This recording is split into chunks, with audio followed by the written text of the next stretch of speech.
Aleluya, mis hermanos. Muy buenos días con cada uno de ustedes. Damos gracias al Señor por este día, ¿verdad? Por la semana que ha pasado, donde ha sido de repente de pruebas, bendiciones, dificultades, esta enfermedad. Pero el Señor ha estado con nosotros. Oremos para poder empezar y poder alabar su santo nombre. Gracias, Señor, por este día maravilloso que nos ha dado. Tú eres el creador, el preservador y gobernador de todas las cosas, Señor. Quien merece solamente la alabanza, la adoración, Señor. Y en esta oportunidad, a través de estos medios, Señor, nos reunimos, Señor. Y en muchas iglesias también se reúnen para adorar tu santo nombre. Pero, Señor, más que todo, Señor, en este día, a través de tu palabra, tú nos ayudes a hacer lo que tú quieres, Señor, en nuestras vidas. Porque a veces de repente solamente nos reunimos y después al día lunes volvemos a hacer los mismos. Y así no debe de ser, Señor. Guíanos, Señor. Guíanos a través de tu alabanza, de tu adoración y de tu palabra, Señor. En el nombre de Jesús. Amén. Continuando, mis hermanos, vamos a comenzar con este coro hermoso, el cual dice: en su mano estoy.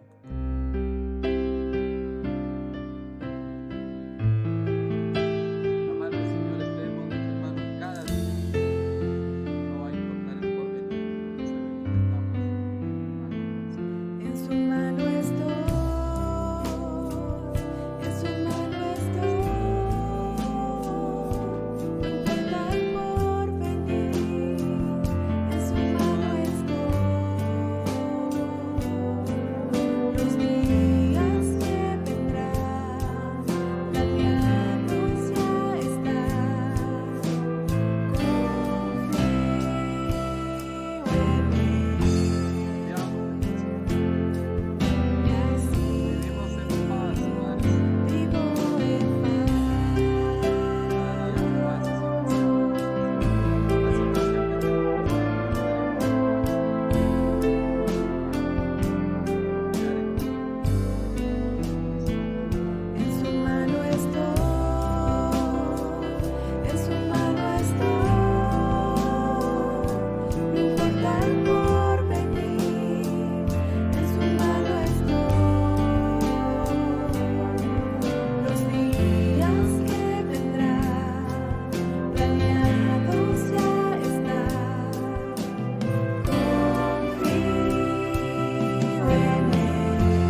Canto la debo al Señor, le dijo a mi corazón. Vive en mi corazón, vive en mi corazón.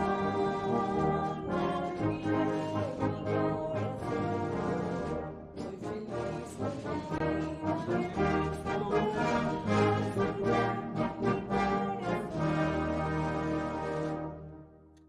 Oremos, mis hermanos, en esta oportunidad. Gracias, Señor, por cada uno de mis hermanos, Señor, que a través de este medio se pueden conectar y así, Señor, escuchar también tu palabra, escuchar, Señor, también a través de la adoración y la alabanza, Señor. Gracias por mis hermanos, por sus trabajos que tienen, por lo que realizan cada día en sus hogares, Señor. Si algunos, Señor, tienen que levantarse de repente muy temprano o algunos trabajan de noche, Señor, dale fuerza para que así, Señor, puedan cumplir sus responsabilidades. Guíalos a cada uno, Señor, a través, Señor, de sus trabajos, a ser ejemplo también dentro de él, Señor. Cuídalos, Señor, también de las estrategias que el enemigo puede hacer con ellos o planificar para hacerlos caer, Señor. Señor, cuídanos también de enfermedad, Señor, en este tiempo. Y si estamos enfermos, Señor, la medicina que sea recomendada haga efecto en nuestro cuerpo, Señor, para que haya una mejor, Señor, salud, Señor. Te pido, Señor, por las peticiones de oración que tenemos semanalmente, Señor. Todos los días, Señor, oramos, Señor, por lo que tú, Señor, estás permitiendo en algunas personas. A veces, Señor, es por prueba, Señor, o a veces también son consecuencias, Señor, de nuestros actos, o de a veces, Señor, no cuidar este templo que tú nos has dado también.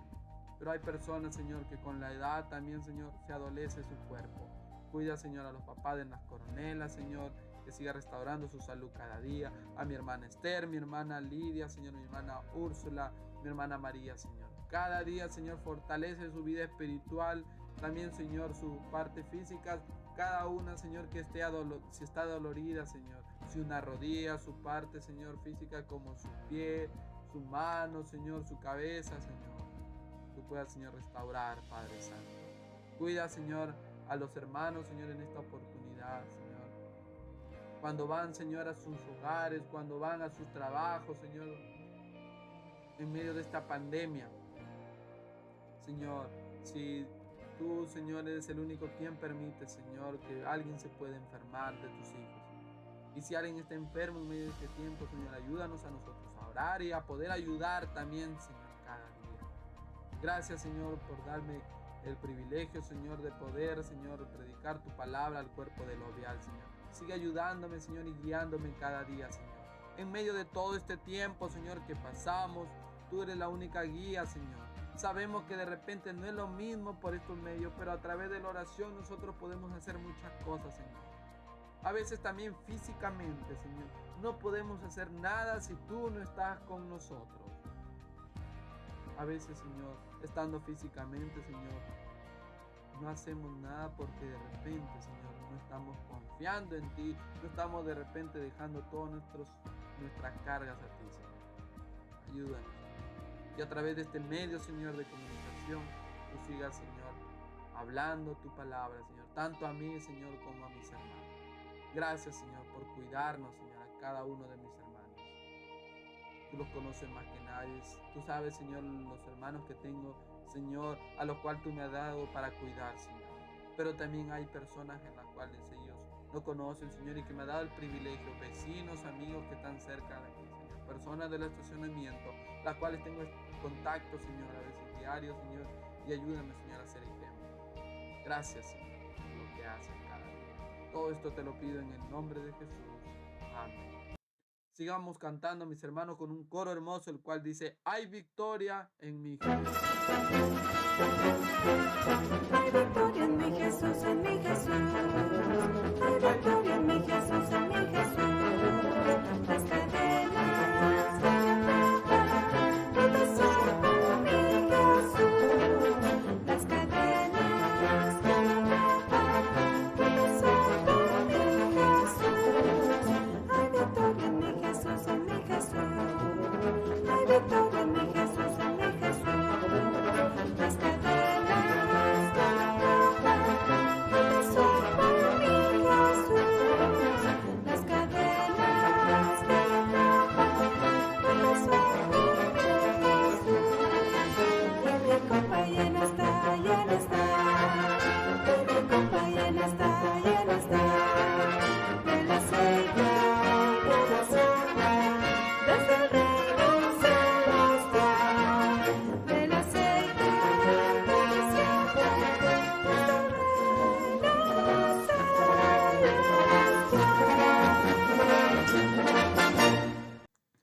compartirles, mis hermanos, la bendición de que cada día los niños al venir aquí a la iglesia, obviamente, donde compartimos las palabras de Dios, donde también hacemos algunas cosas que les van a servir a ellos de aprendizaje, obviamente de la profesión que Dios me dio a mí, y yo les comparto a ellos, aprendemos batería, piano, de lo que ya podemos tener nosotros.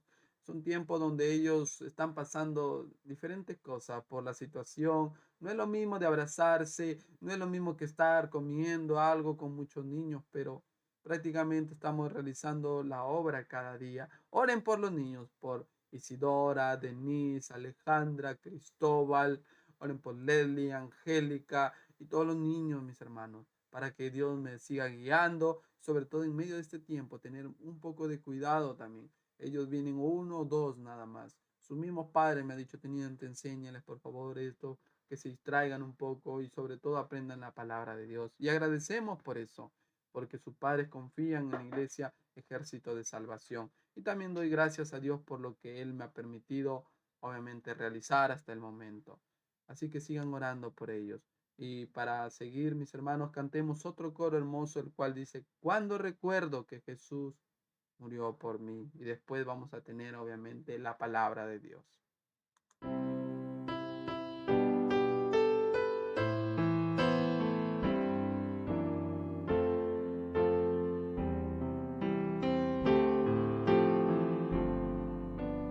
Cuando recuerdo que Él murió por mí, cuando recuerdo que Él murió por mí, nunca volveré atrás, nunca volveré atrás. Yo prometo que yo nunca volveré atrás,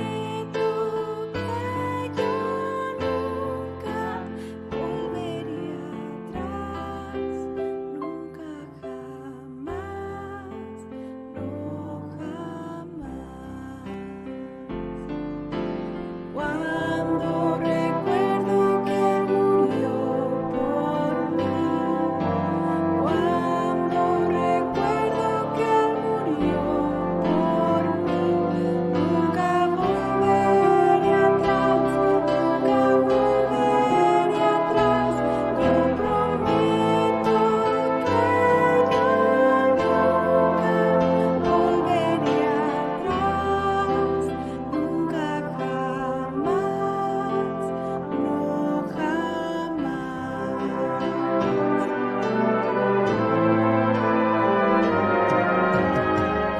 Cuando recuerdo que Él murió por mí, cuando recuerdo que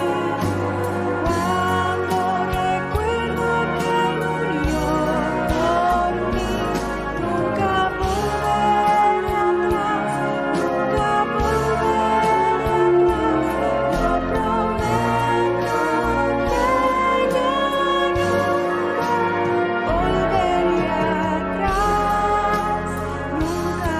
por mí, nunca volveré atrás, nunca volveré atrás. Yo prometo que yo nunca volveré atrás, nunca jamás, no jamás.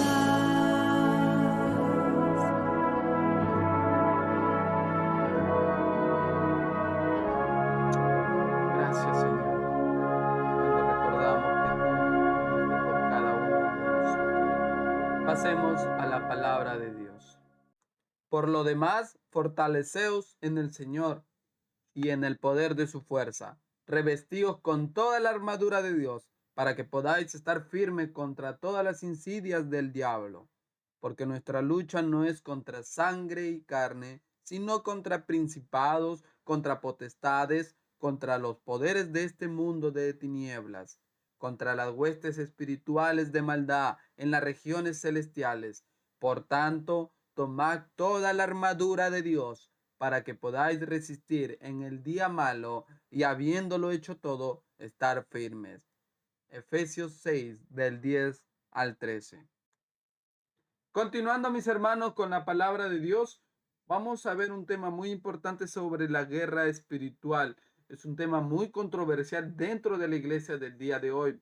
Como ocurre en temas donde hay muchas discusiones, hay dos posiciones muy extremas. Por ejemplo, una de las posiciones muy extremas sobre la guerra espiritual es que cuando sucede algo o tú has pecado, te dicen, le echan la culpa todo al enemigo, tú estás poseído, le dicen, porque tú tienes al enemigo dentro y ha sucedido esto porque obviamente el enemigo está dentro de este lugar. Es una posición muy extrema. La otra posición extrema es que niegan rotundamente, obviamente, la actividad demoníaca, que no existe la guerra espiritual.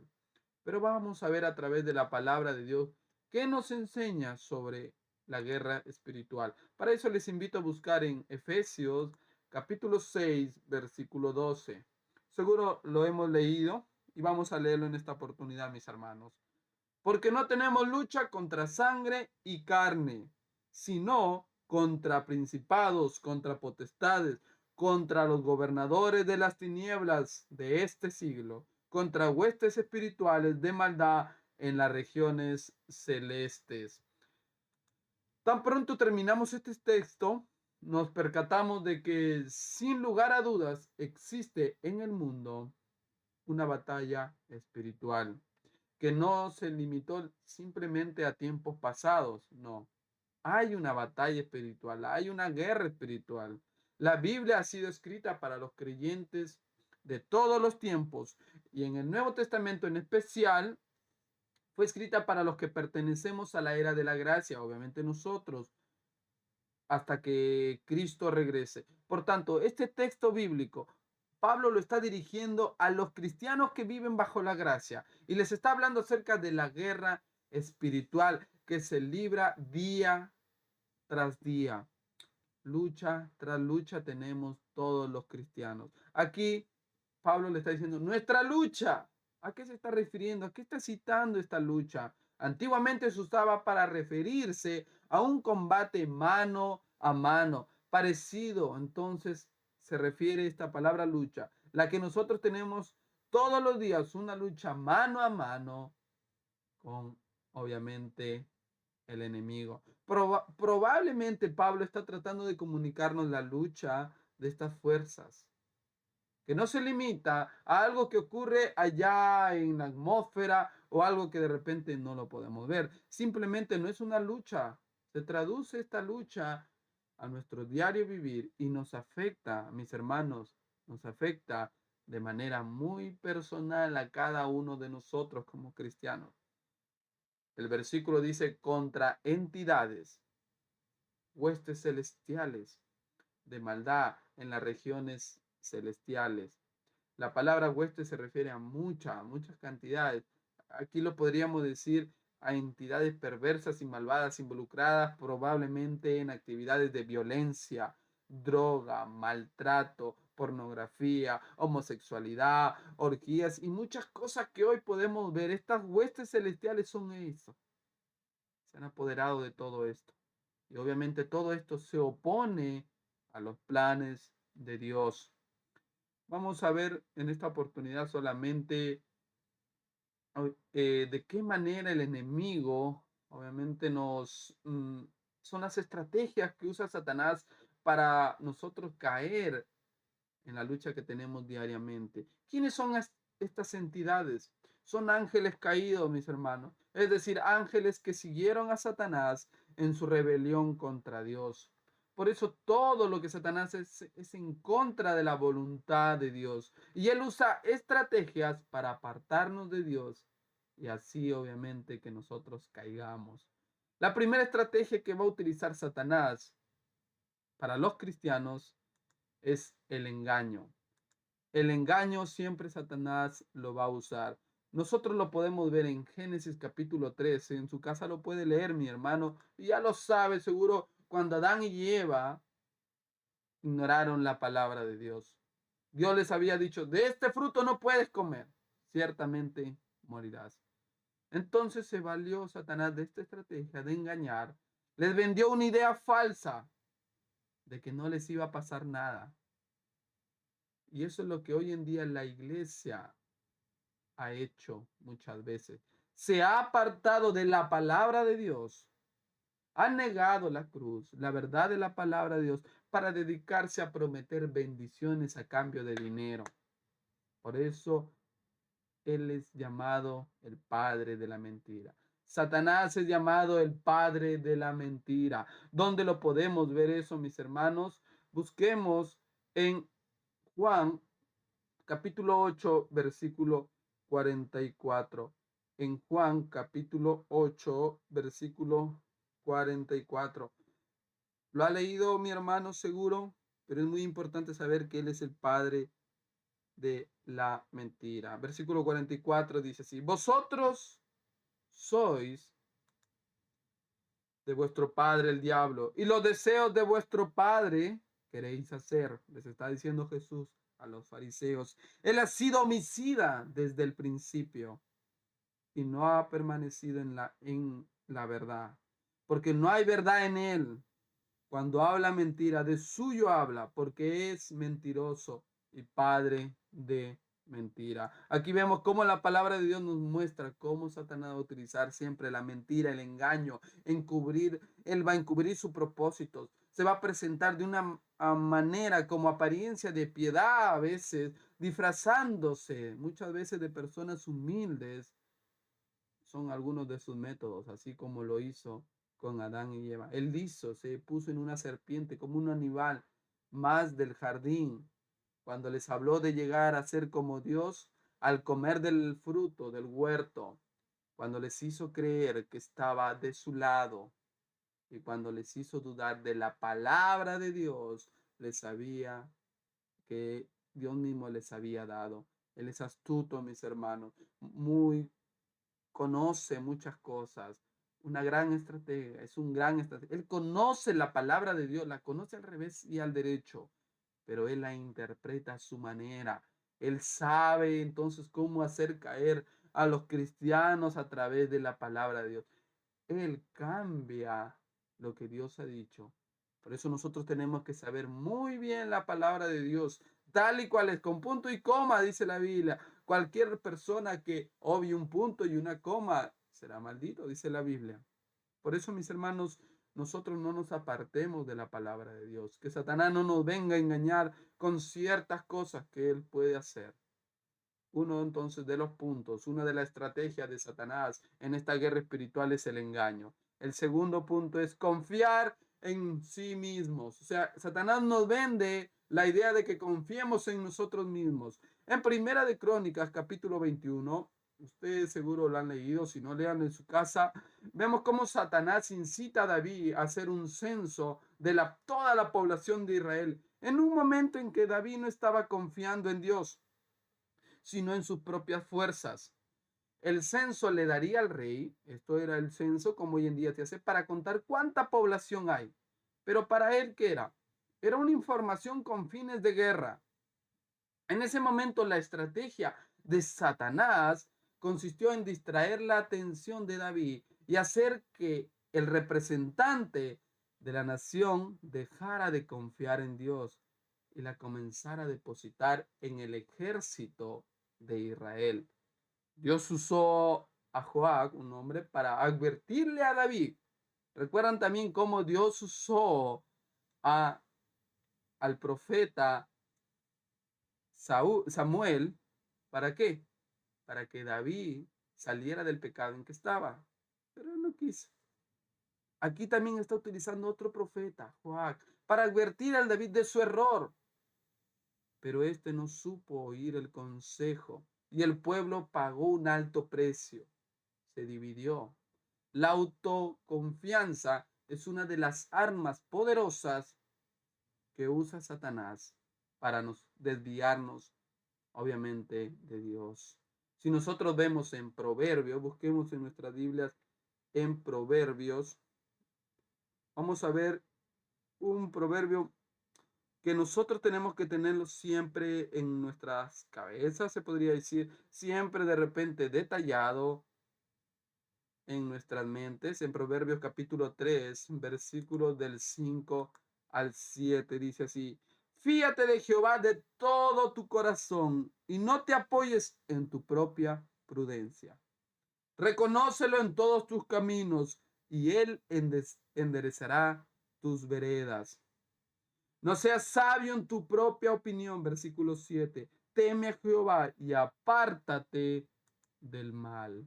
En el caso de David, lo ocupó en hacer el censo. Confió en su propia prudencia para determinar el número de soldados que tenía, para ver entonces y confiar en sí mismo, en su propia sabiduría y fortaleza, en lugar de confiar en la sabiduría de Dios.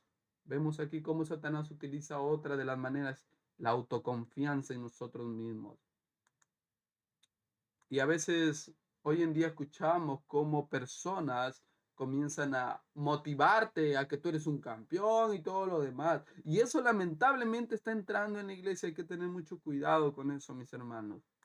La autoconfianza obviamente tiene puntos positivos, pero cuando se eleva mucho a la persona, obviamente carece obviamente de un sostenimiento, y tarde o temprano, cuando alguien idolatra a alguien, esta persona cae en el egocentrismo y después va a hacer mucho daño en la iglesia. Hay que tener cuidado con eso.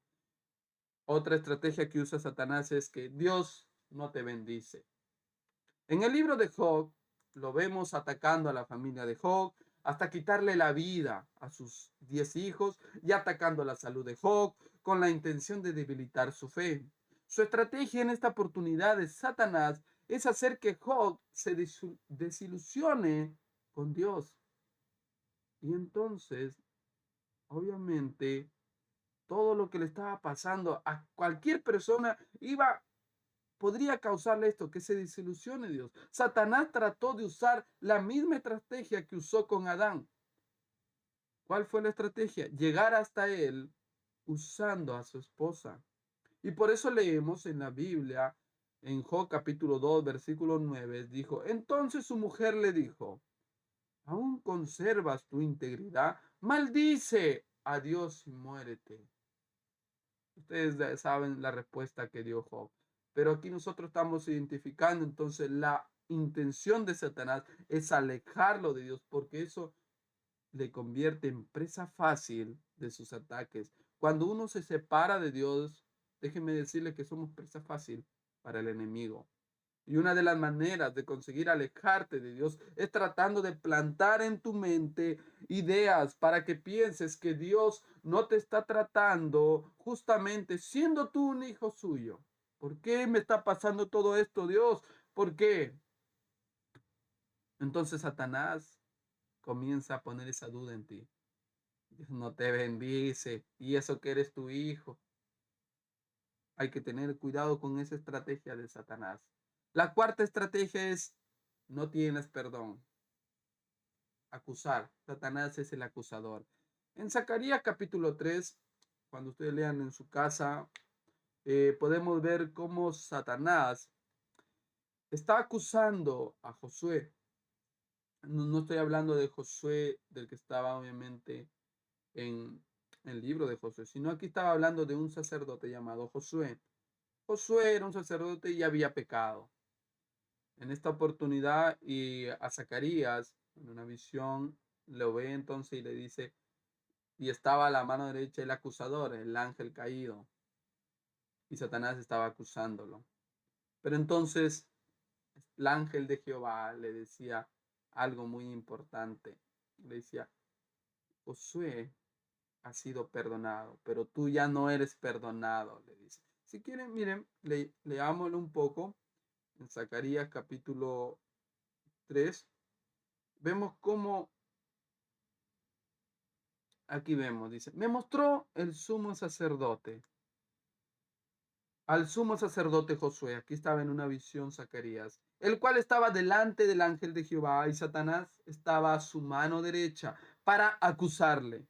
Y dijo Jehová a Satanás, Jehová te reprenda, oh Satanás, Jehová que ha escogido a Jerusalén te reprenda. ¿No es este un tizón arrebatado del incendio? Y Josué estaba vestido de vestiduras viles y estaba delante de Jehová. Y habló el ángel y mandó a los que estaban delante de él diciendo, quitadle estas vestiduras viles. Y a él le dijo, mira que he quitado de ti tu pecado y te he hecho vestir de ropas de galas. ¿Qué está diciendo aquí estos versículos? Que obviamente estaba Satanás acusando a Josué, el sumo sacerdote, de haber pecado.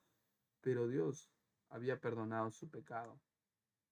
Entonces, esta es otra de la manera que Satanás va a utilizar una estrategia. Es acusarte, no tienes perdón. Por eso diablo significa el acusador. El significado de diablo significa el acusador. Y esta palabra, entonces, tenemos que tenerlo muy en cuenta. ¿Por qué, mis hermanos? Porque a veces de esta manera ha atacado a mucha gente. Y mucha gente se ha apartado de Dios porque piensa que no tienen perdón. Bueno, vivo mi vida porque ya no tengo perdón. Y he escuchado muchas veces eso. Y espero que no esté eso en nuestras mentes. Porque nosotros podemos leer en la palabra de Dios también cuando pecamos. Dice así en primera de Juan 1, 2, 1, dice así: hijitos míos, estas cosas os escribo para que no pequéis, o sea, para que leamos la palabra de Dios, leamos en qué podemos caer y obviamente y apartarnos y no pecar. Y si alguno hubiera pecado, dice así algo importante: abogado tenemos para con el Padre, a Jesucristo, el justo. Tenemos un abogado que está intercediendo por nosotros y solo es Jesucristo. Nadie más intercede ante el Padre, sino Jesucristo. Recordar estas palabras en medio de nuestra guerra espiritual, en momentos cuando hemos fallado, es algo que puede proveernos el apoyo y la esperanza suficiente para levantarnos y volver a caminar. En cambio, Satanás lo que hace es acusar y te desvía de la atención que Dios siempre te da. Y esto es una de las armas que Satanás está utilizando. 5. Otra estrategia la cual Satanás utiliza es bendecir de una manera ilegítima. En Mateo capítulo 4 y Lucas capítulo 4 nosotros podemos ver las tentaciones de Jesús. Cristo estaba en el desierto, en esta ocasión él había ayunado, él tenía de repente llenar algo legítimamente, él tenía hambre. Después de que Jesús entonces ayunara, se le apareció Satanás con una propuesta. Y acercándose el tentador, le dijo: si eres hijo de Dios, di que estas piedras se conviertan en pan. Muchas veces la tentación de Satanás viene a través de algo que parece llenar una necesidad legítima. Jesús tenía hambre, la necesidad legítima era darle de comer, pero de una forma o en un tiempo ilegítimo. No podemos olvidar que Dios jamás aprobará el que sus hijos traten de hacer algo legítimo, pero de una manera ilegítima. Es como decir, el fin no justifica los medios. Es algo parecido, por ejemplo, eh, cuando estamos de repente, yo voy a poner un caso mío, porque de repente ustedes pueden pasar diferentes casos. Ustedes saben que yo aquí en la iglesia tenemos un estacionamiento y de repente para yo bendecir a otros, ¿yo qué puedo hacer? Ustedes en este caso a mí, nadie me ve, solamente Dios. Y yo, por ejemplo, puedo decir: este dinerito que ha entrado por aquí, tengo que ayudar a una hermana. Este dinerito no lo voy a ingresar a la iglesia, le voy a dar de frente a la hermana. Estoy bendiciendo, Señor, estoy ayudando a esta persona. No, esa es una manera ilegítima de ayudar a la gente. Hay que tener mucho cuidado. Seguro ustedes de repente se le ha presentado de otra manera. Cuando de repente están pasando hambre. Yo he escuchado casos de niños, me dijeron: teniente, ¿y qué pasa cuando tengo hambre? Y justo voy a una tienda y el Señor no está y agarro una manzana. Tenía hambre, no estaba el Señor. Esa es una manera ilegítima de hacer las cosas. Hay que tener mucho cuidado. Muchas veces la tentación de Satanás viene a través de esa forma, de una necesidad legítima, algo que te está faltando y te provee algo de una necesidad ilegítima, que no es como el Señor bendice. Y el Señor sabe cómo, ustedes, mis hermanos, saben cómo es cuando el Señor nos bendice, porque nos da alegría, nos da tranquilidad cuando Dios nos bendice. Y la última estrategia de Satanás es esta: luego le tentó para que hiciera usara sus privilegios. a Jesús, lo cual rehusó Jesús. Obviamente cuando le dijo esto, le dijo, si tú eres hijo de Dios,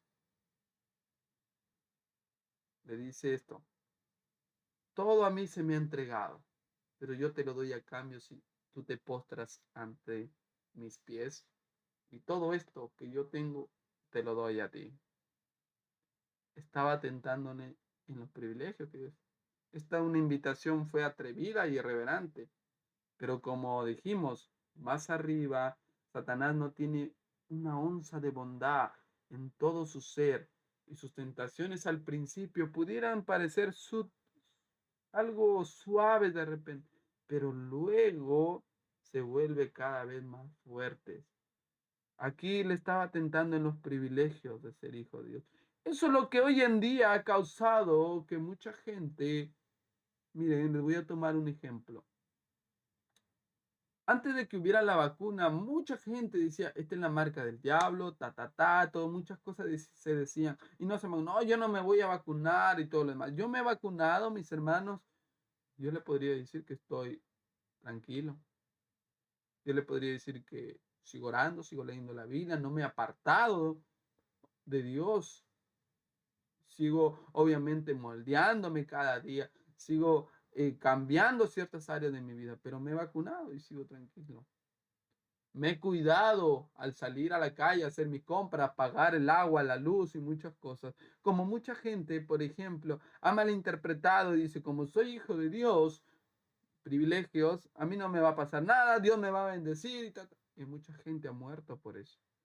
Porque Satanás ha sabido entrar en esa estrategia de engañar en estos privilegios que a veces supuestamente tenemos. Hay que tener mucho cuidado con eso, mis hermanos. Por eso Satanás en esta oportunidad sobre el tema de la guerra espiritual tenemos todavía para otro domingo, donde vamos a ver cómo obviamente también podemos defendernos de estas estrategias. Obviamente nosotros ya sabemos que con oración, la palabra de Dios y todo lo demás, pero sobre todo hay que saber identificar cuándo Satanás está atacando en ciertas áreas como hemos visto el día de hoy. Y así que mi hermano, te invito durante esta semana, tú puedas identificar esas partes, esas estrategias donde Satanás está haciéndote a ti tentar para que tú caigas. Antes de terminar, vamos a orar y así nosotros podamos durante esta semana que viene aplicar todo lo que la palabra de Dios nos dice. Gracias, Señor, y oro por cada uno de mis hermanos, Señor, donde sabemos que tenemos una guerra espiritual todos los días, Señor, una lucha mano a mano, Señor, todos tus hijos, Señor, donde también, Señor, tenemos que hacernos responsables de nuestros actos. Tú nos has dado, Señor, libertad cuando nosotros hemos creído en ti, nosotros ya somos libres del pecado. Ahora, Señor, nosotros tenemos dominio propio. Ayúdanos, Señor, a siempre hacer tu voluntad y a identificar estas estrategias que Satanás va a utilizar para ir en contra, Señor, de tu palabra. Guía a cada uno de mis hermanos durante esta semana, durante este día que queda también, Señor. Gracias, Padre Santo. Todo esto te lo pido en el nombre de Jesús. Amén. Que Dios les bendiga a mis hermanos.